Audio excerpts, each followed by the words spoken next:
First, let me begin by telling you that I recorded this video on Monday. There was a reason for that.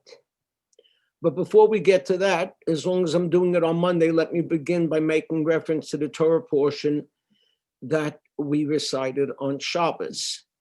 In that Torah portion, we had a seemingly innocuous series of verses that told about a conflict that developed between Abraham, our patriarch, and his nephew Lot. Their shepherds couldn't get along. And so Abraham says to Lot, "He pared name alai, separate from me. This isn't going to work. You go to the north, I'll go to the south. You go east, I'll go west." And they separated. And we are told that some rabbis said this was because Abraham did not like the values and character of Lot. But there is a medrash that says that God was angry with Abraham for separating from his nephew. He said to Abraham, "You're the guy famous for greeting guests and for acts of loving kindness. You get along with everyone. You draw everyone near. And with the son of your brother, you couldn't do it." Now, I made this video on Monday because I wanted to do it before the election so that nothing that I say can reflect on how I felt about the winner or the loser, because I don't know who it is. But I do know this. This is an election unlike anything I've experienced during the course of my lifetime. There's always been divisions, but not like this. When I read that in major cities, stores were boarding up their windows because they were afraid of the conflict that might develop because of the vote. So this in the United States of America. Unbelievable. Whoever wins is going to be dealing with a divided country. And it's only natural that there are going to be divisions. We do see things differently, and that's what makes us human.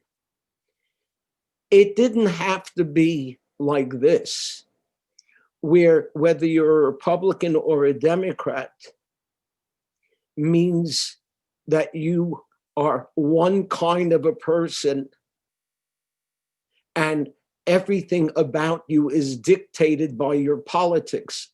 For example, ask somebody if they watch Fox News or MSNBC, and you'll immediately know how they feel about global warming and about riots and about protests and about gun control. Everything is divided by Republican and Democrat. We see the danger that is to America, but it's particularly dangerous to Jews. Some of us are Republicans and some of us are Democrats. That's understandable. What's dangerous is when it is Republicans who feel that it is the left that is dangerous to us as American Jews. And when it's Democrats who feel that it is the right that is dangerous to us as American Jews. We separate from each other when we are all in this together.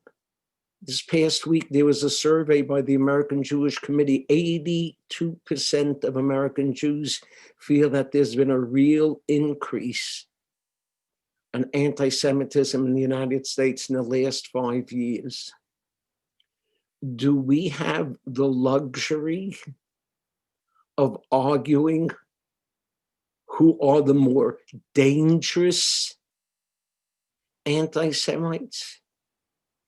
Do we have the luxury of an Avraham who could get along with everybody, but couldn't get along with his own family? I quote to you the words of Jonathan Tobin, highly respected head of the Jewish News Syndicate. In recent years, how you answer the question of whether you're a Republican or Democrat tended to be a function of more than your politics. For liberals, anti-Semitism was the work of the traditional far right. For conservatives, it was just the opposite. And Tobin goes on to write, Jews are divided on many issues, but there is probably no more foolish or self-defeating argument in contemporary Jewish life than the question of which types of anti-Semites are most to be feared. Let that question not divide us, but unite us. Let's remember, Avraham separated from Lot. But in this week's Torah portion, when it came time for God to destroy the cities of Sodom and Gomorrah, first he sent angels to save Lot and his family. In times that are threatening and dangerous, you stick close to your family. Let's stick close together in the coming years. Shabbat Shalom.